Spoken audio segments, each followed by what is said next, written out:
Chapter 14 of The Science of Getting Rich by W.D.WATTELS. The Impression of Increase. Whether you charge your vocation or not, your actions for the present must be those pertaining to the business in which you are now engaged. You can get into the business you want by making constructive use of the business you are already established in, by doing your daily work in a certain way. And in so far as your business consists in dealing with other men, whether personally or by letter, the key thought of all your efforts must be to convey their minds the impression of increase. Increase is what all men and all women are seeking. It is the urge of the formless intelligence within them seeking fuller expression. The desire for increase is inherent in all nature. It is the fundamental impulse of the universe. All human activities are based on the desire for increase. People are seeking more food, more clothes, better shelter, more luxury, more beauty, more knowledge, more pleasure. Increase in something, more life. Every living thing is under this necessity for continuous advancement. Where increase of life ceases, dissolution and death set in at once. Man instinctively knows this, and hence he is forever seeking more. This law of perpetual increase is set forth by Jesus in the parable of the talents. Only those who gain more retain any. From him who hath not shall be taken away even that which he hath. The normal desire for increased wealth is not an evil or a reprehensible thing. It is simply the desire for more abundant life. It is aspiration. And because it is the deepest instinct of their natures, all men and women are attracted to him who can give them more of the means of life. In following the certain way as described in the foregoing pages, you are getting continuous increase for yourself, and you are giving it to all with whom you deal. You are a creative center, from which increase is given off to all. Be sure of this, and convey assurance of the fact to every man, woman, and child with whom you come in contact. No matter how small the transaction, even if it be only the selling of a stick of candy to a little child, put into it the thought of increase, and make sure that the customer is impressed with the thought. Convey the impression of advancement with everything you do, so that all people shall receive the impression that you are an advancing man, and that you advance all who deal with you. Even to the people whom you met in a social way, without any thought of business, and to whom you do not try to sell anything, give the thought of increase. You can convey this impression by holding the unshakable faith that you, yourself, are in the way of increase, and by letting this faith aspire, fill, and permeate every action.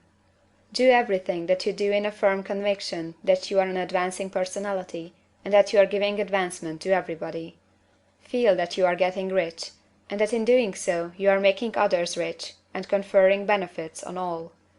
Do not boast or brag of your success, or talk about it unnecessarily. True faith is never boastful. Wherever you find a boastful person, you find one who is secretly doubtful and afraid. Simply feel the faith, and let it work out in every transaction.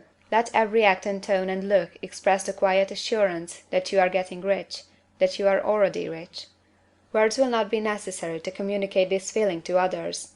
They will feel the sense of increase when in your presence, and will be attracted to you again. You must so impress others that they will feel that in associating with you they will get increase for themselves. See that you give them a use of value greater than the cash value you are taking from them. Take an honest pride in doing this, and let everybody know it, and you will have no lack of customers. People will go where they are given increase, and the Supreme, which desires increase in all and which knows all, will move toward you men and women who have never heard of you. Your business will increase rapidly, and you will be surprised at the unexpected benefits which will come to you. You will be able from day to day to make larger combinations, secure greater advantages, and to go on into a more congenial vocation if you desire to do so. But in doing all this, you must never lose sight of your vision of what you want, or your faith and purpose to get what you want. Let me here give you another word of caution in regard to motives. Beware of the insidious temptation to seek for power over other men. Nothing is so pleasant to the unformed or partially developed mind as the exercise of power or domination over others. The desire to rule for selfish gratification has been the curse of the world. For countless ages, kings and lords have drenched the earth with blood in their battles to extend their dominions. This not to seek more life for all, but to get more power for themselves. Today, the main motive in the business and industrial world is the same. Men marshal their armies of dollars, and lay waste the lives and hearts of millions in the same mad scramble for power over others. Commercial kings, like political kings, are inspired by the lust for power. Jesus saw in this desire for mastery the moving impulse of that evil world he sought to overthrow. Read the 23rd chapter of Matthew, and see how he pictures the lust of the Pharisees to be called master, to sit in the high places, to domineer over others, and to lay burdens on the backs of the less fortunate; and note how he compares this lust for domination with the brotherly seeking for the common good to which he calls his disciples. Look out for the temptation to seek for authority, to become a master, to be considered as one who is above the common herd, to impress others by lavish display, and so on. The mind that seeks for mastery over others is the competitive mind, and the competitive mind is not the creative one. In order to master your environment and your destiny, it is not at all necessary that you should rule over your fellow men, and indeed, when you fall into the world's struggle for the high places, you begin to be conquered by fate and environment, and your getting rich becomes a matter of chance and speculation. Beware of the competitive mind. No better statement of the principle of creative action can be formulated than the favorite declaration of the late Golden Rule Jones of Toledo: "What I want for myself, I want for everybody." Chapter 15. The Advancing Man. What I have said in the last chapter applies as well to the professional man and the wage earner as to the man who is engaged in mercantile business. No matter whether you are a physician, a teacher, or a clergyman, if you can give increase of life to others and make them sensible of the fact, they will be attracted to you, and you will get rich. The physician who holds the vision of himself as a great and successful healer, and who works toward the complete realization of that vision with faith and purpose, as described in the former chapters, will come into such close touch with the source of life that he will be phenomenally successful. Patients will come to him in throngs. No one has a greater opportunity to carry into effect the teaching of this book than the practitioner of medicine. It does not matter to which of the various schools he may belong, for the principle of healing is common to all of them, and may be reached by all alike. The advancing man in medicine, who holds to a clear mental image of himself as successful, and who obeys the laws of faith, purpose, and gratitude, will cure every curable case he undertakes, no matter what remedies he may use. In the field of religion, the world cries out for the clergyman who can teach his hearers the true science of abundant life. He who masters the details of the science of getting rich, together with allied sciences of being well, of being great, and of winning love, and who teaches these details from the pulpit, will never lack for a congregation. This is the gospel that the world needs. It will give increase of life, and men will hear it gladly, and will give liberal support to the man who brings it to them. What is now needed is the demonstration of science of life from the pulpit. We want preachers who can not only tell us how, but who in their own persons will show us how. We need the preacher who will himself be rich, healthy, great, and beloved, to teach us how to attain these things, and when he comes he will find a numerous and loyal following. The same is true for the teacher who can inspire the children with the faith and purpose of the advancing life. He will never be out of a job. And any teacher who has this faith and purpose can give it to his pupils. He cannot help giving it to them if it is a part of his own life and practice. What is true of the teacher, preacher, and physician is true of the lawyer, dentist, real estate man, insurance agent, of everybody. The combined mental and personal action I have described is infallible. It cannot fail. Every man and woman who follows these instructions steadily, perseveringly, and to the letter, will get rich. The law of the increase of life is as mathematically certain in its operation as the law of gravitation. Getting rich is an exact science. The wage earner will find this as true of his case as of any of the others mentioned. Do not feel that you have no chance to get rich because you are working where there is no visible opportunity for advancement, where wages are small and the cost of living high.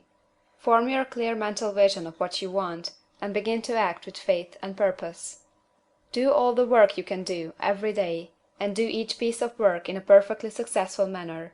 Put the power of success and the purpose to get rich into everything that you do. But do not do this merely with the idea of currying favor with your employer, in the hope that he, or those above you, will see your good work and advance you. It is not likely that they will do so.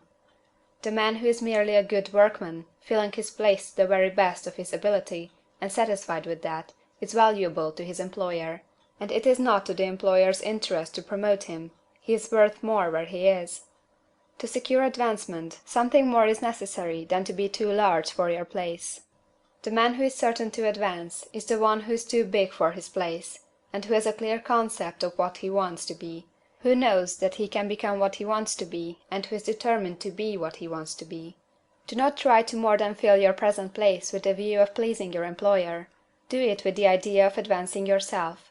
Hold the faith and purpose of increase during work hours, after work hours, and before work hours. Hold it in such a way that every person who comes in contact with you, whether foreman, fellow workman, or social acquaintance, will feel the power of purpose radiating from you, so that every one will get the sense of advancement and increase from you. Men will be attracted to you, and if there is no possibility for advancement in your present job, you will very soon see an opportunity to take another job. There is a power which never fails to present opportunity to the advancing man who is moving in obedience to law. God cannot help helping you if you act in a certain way. He must do so in order to help himself. There is nothing in your circumstances or the industrial situation that can keep you down. If you cannot get rich working for the Steel Trust, you can get rich on a 10-acre farm, and if you begin to move in a certain way, you will certainly escape from the clutches of the Steel Trust and get on to the farm or wherever else you wish to be. If a few thousands of its employees would enter upon the certain way, the Steel Trust would soon be in a bad plight. It would have to give its working men more opportunity, or to go out of business. Nobody has to work for a trust. The trusts can keep men in so-called hopeless conditions only so long as there are men who are too ignorant to know of the science of getting rich, or too intellectually slothful to practice it. Begin this way of thinking and acting, and your faith and purpose will make you quick to see any opportunity to better your condition. Such opportunities will speedily come, for the Supreme, working in all, and working for you, will bring them before you. Do not wait for an opportunity to be all that you want to be. When an opportunity to be more than you are now is presented, and you feel impelled toward it, take it. It will be the first step toward a greater opportunity. There is no such thing possible in this universe as the lack of opportunities for the man who is living the advancing life. It is inherent in the constitution of the cosmos that all things shall be for him and work together for his good, and he must certainly get rich if he acts and thinks in the certain way. So let wage-earning men and women study this book with great care, and enter with confidence upon the course of action it prescribes. It will not fail. End of Chapter 15. Chapter 16. Some cautions and concluding observations. Many people will scoff at the idea that there is an exact science of getting rich. Holding the impression that the supply of wealth is limited, they will insist that social and governmental constitutions must be changed before even any considerable number of people can acquire a competence. But this is not true. It is true that existing governments keep the masses in poverty, but this is because the masses do not think and act in a certain way. If the masses begin to move forward as suggested in this book, neither governments nor industrial systems can check them. All systems must be modified to accommodate the forward movement. If the people have the advancing mind, have the faith that they can become rich, and move forward with the fixed purpose to become rich, nothing can possibly keep them in poverty. Individuals may enter upon the certain way at any time, and under any government, and make themselves rich, and when any considerable number of individuals do so under any government, they will cause the system to be so modified as to open the way for others. The more men who get rich on the competitive plane, the worse for others, and more who get rich in the creative plane, the better for others. The economic salvation of the masses can only be accomplished by getting a large number of people to practice the scientific method set down in this book, and become rich. These will show others the way, and inspire them with a desire for real life, with the faith that can be attained, and with the purpose to attain it. For the present, however, it is enough to know that neither the government under which you live nor the capitalistic or competitive system of industry can keep you from getting rich. When you enter upon the creative plane of thought, you will rise above all these things, and become a citizen of another kingdom. But remember that your thought must be held upon the creative plane. You are never for an instant to be betrayed into regarding the supply as limited, or into acting on the moral level of competition. Whenever you do fall into old ways of thought, correct yourself instantly; for when you are in the competitive mind, you have lost the co-operation of the mind of the whole. Do not spend any time in planning as to how you will meet possible emergencies in the future, except as the necessary policies may affect your actions today. You are concerned with doing today's work in a perfectly successful manner, and not with emergencies which may arise tomorrow. You can attend to them as they come. Do not concern yourself with questions as to how you shall surmount obstacles which may loom upon your business horizon, unless you see plainly that your course must be altered today in order to avoid them. No matter how tremendous an obstruction may appear at the distance, you will find that if you go in the certain way, it will disappear as you approach it, or that a way over, through, or around it will appear. No possible combination of circumstances can defeat a man or woman who is proceeding to get rich along strictly scientific lines. No man or woman who obeys the law can fail to get rich, any more than one can multiply 2 by 2 and fail to get 4. Give no anxious thought to possible disasters, obstacles, panics, or unfavorable combinations of circumstances. It is time enough to meet such things as they present themselves before you in the immediate present, and you will find that every difficulty carries with it the wherewithal for its overcoming. Guard your speech. Never speak of yourself, your affairs, or of anything else in a discouraged or discouraging way. Never admit the possibility of failure, or speak in a way that infers failure as a possibility.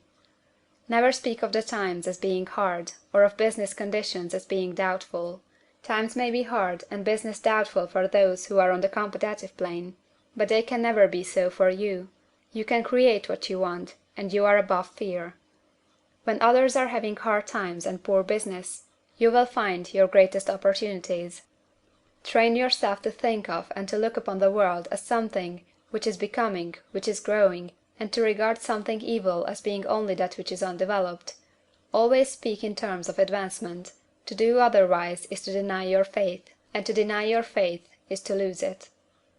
Never allow yourself to feel disappointed. You may expect to have a certain thing at a certain time, and not get it at that time, and this will appear to you like failure. But if you hold to your faith, you will find that the failure is only apparent. Go on in the certain way, and if you do not receive that thing, you will receive something so much better that you will see that the seeming failure was really a great success. A student in this science had set his mind on making a certain business combination which seemed to him at the time to be very desirable, and he worked for some weeks to bring it about.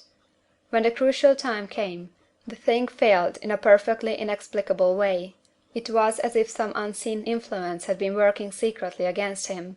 He was not disappointed; on the contrary, he thanked God that his desire had been overruled, and went steadily on with a grateful mind. In a few weeks an opportunity so much better came his way that he would not have made the first deal on any account, and he saw that a mind which knew more than he knew had prevented him from losing the greater good by entangling himself with the lesser. That is the way every seeming failure will work out for you, if you keep your faith, hold to your purpose, have gratitude, and do, every day, all that can be done that day, doing each separate act in a successful manner. When you make a failure, it is because you have not asked for enough. Keep on, and a larger thing than you were asking will certainly come to you. Remember this. You will not fail because you lack the necessary talent to do what you wish to do. If you go on as I have directed, you will develop all that talent that is necessary for the doing of your work. It is not within the scope of this book to deal with the science of cultivating talent, but it is as certain and simple as the process of getting rich. However, do not hesitate or waver for fear when you come to any certain place you will fail for lack of ability. Keep right on, and when you come to that place the ability will be furnished for you. The same source of ability which enabled the untaught Lincoln to do the greatest work in government ever accomplished by a single man is open to you. You may draw upon all the mind there is for wisdom to use in meeting the responsibilities which are laid upon you. Go on in full faith. Study this book. Make it your constant companion until you have mastered all the ideas contained in it. While you are getting firmly established in this faith, you will do well to give up most recreations and pleasure, and to stay away from places where ideas conflicting with these are advanced in lectures or sermons. Do not read pessimistic or conflicting literature, or get into arguments upon the matter. Do very little reading, outside of the writers mentioned in the preface. Spend most of your leisure time in contemplating your vision, and in cultivating gratitude, and in reading this book. It contains all you need to know of the science of getting rich, and you will find all the essentials summed up in the following chapter. End of Chapter 16. Chapter 17. Summary of the Science of Getting Rich. There is the thinking stuff from which all things are made, and which, in its original state, permeates, penetrates, and fills the interspaces of the universe. A thought in this substance produces the thing that is imaged by the thought. Man can form things in his thought, and by impressing his thought upon formless substance can cause the thing he thinks about to be created. In order to do this, man must pass from the competitive to the creative mind, otherwise he cannot be in harmony with the formless intelligence, which is always creative and never competitive in spirit. Man may come into full harmony with the formless substance by entertaining a lively and sincere gratitude for the blessings it bestows upon him. Gratitude unifies the mind of man with the intelligence of substance, so that man's thoughts are received by the formless. Man can remain upon the creative plane only by uniting himself with the formless intelligence through a deep and continuous feeling of gratitude. Man must form a clear and definite mental image of the things he wishes to have, to do, or to become, and he must hold this mental image in his thoughts while being deeply grateful to the Supreme that all he desires are granted to him. The man who wishes to get rich must spend his leisure hours in contemplating his vision, and in earnest thanksgiving that the reality is being given to him. Too much stress cannot be laid on the importance of frequent contemplation of the mental image, coupled with unwavering faith and devout gratitude. This is the process by which the impression is given to the formless, and the creative forces set in motion. The creative energy works through the established channels of natural growth and of the industrial and social order. All that is included in his mental image will surely be brought to the man who follows the instructions given above, and whose faith does not waver. What he wants will come to him through the ways of established trade and commerce. In order to receive his own when it shall come to him, man must be active, and this activity can only consist in more than filling his present place. He must keep in mind the purpose to get rich through the realization of his mental image, and he must do, every day, all that can be done that day, taking care to do each act in a successful manner. He must give to every man a use value in excess of the cash value he receives, so that each transaction makes for more life, and he must so hold the advancing thought that the impression of increase will be communicated to all with whom he comes in contact. The men and women who practice the foregoing instructions will certainly get rich, and the riches they receive will be in exact proportion to the definiteness of their vision, the fixity of their purpose, the steadiness of their faith, and the depth of their gratitude. End of Chapter 17. And end of the Science of Getting Rich, by W.D.WATTELS.